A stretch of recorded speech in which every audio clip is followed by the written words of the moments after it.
idea what was in there. There could have been an animal in there. There could have been dangerous things in there. And I came back as they were leaving, and the neighbors all said, boy, well, you're growing a lot of marijuana back there. They took bag after backup. So I figured I was going to be busted, so I took my seed collection and gave it to a neighbor, and I waited a couple months. Well, what I didn't know was he was dealing meth, right? So he got really paranoid one time, put it up in his attic, 120 degrees in open sun in the summer, and there wasn't a seed that would sprout after that, so that was a shame. But that's pretty much what happened, Yeah, wow.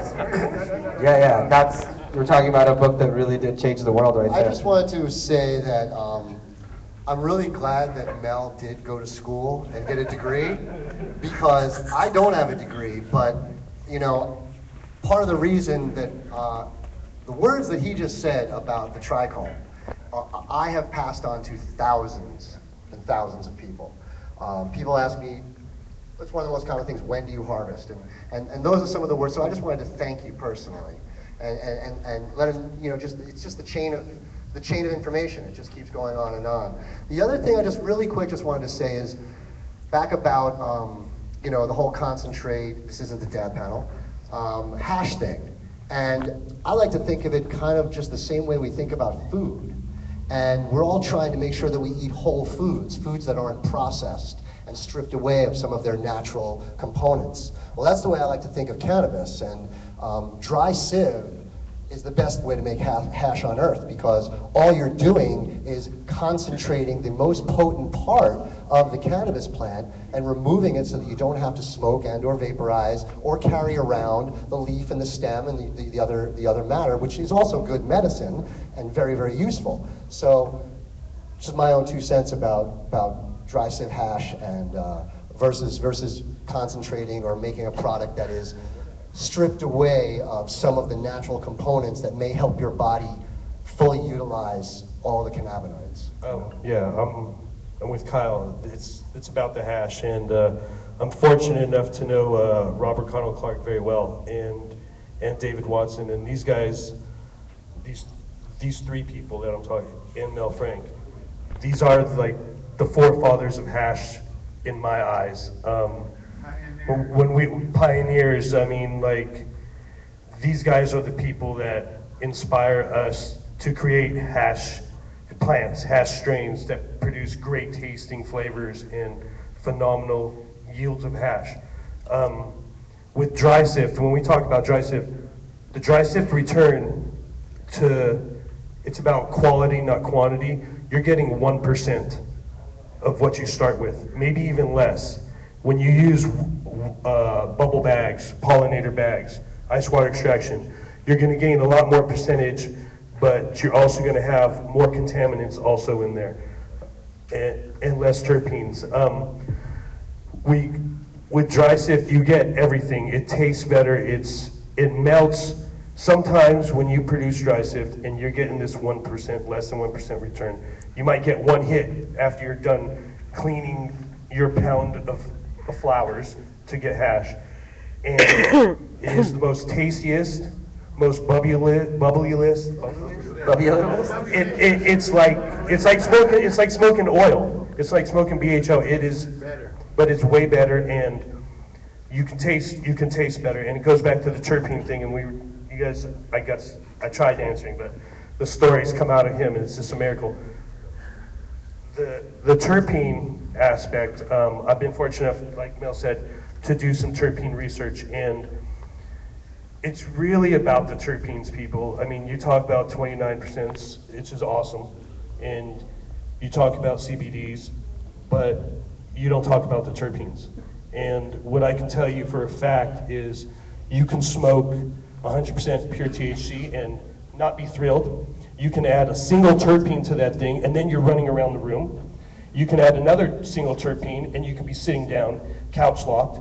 It goes down to the terpene effect, and it is going to go to this aspect where you're growing a plant with a single terpene that is producing one type of medicine for one specific thing.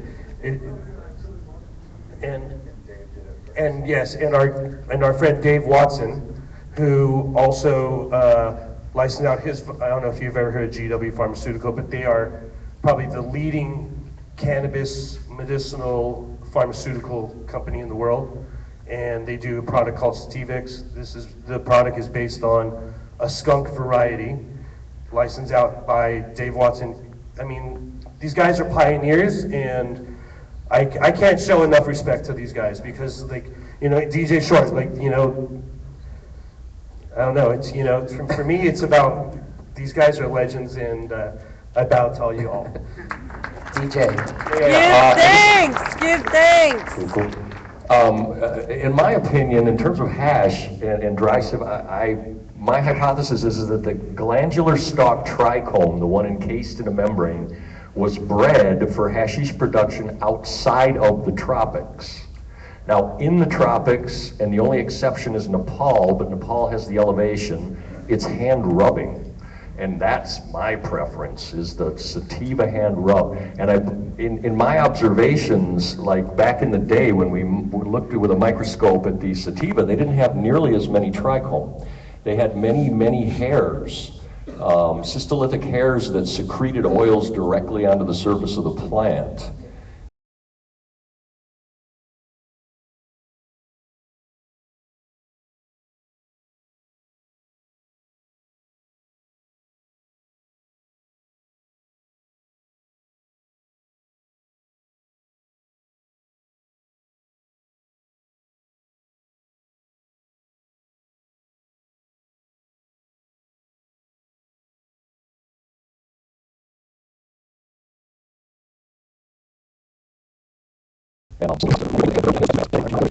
It's really interesting. But in the back, there's a doctor, and he talks about how he came about finding his research. And within the research of cold water extraction, they found that, and GW Pharmaceutical, that this is the only way that 27 countries, and it's in this report, it's on GW Pharmaceutical's website, that it's the only way that 27 countries recognize as a medical grade extraction as far as cannabis. So it's really important that it really is the founding of everything we're going to move forward from here is the cold water extractions, and part of it's there, it says it's there, and within GW, and they're done, by the way, they're the only company that's been allowed that I know of that has upwards of 20 licenses where no one else has them.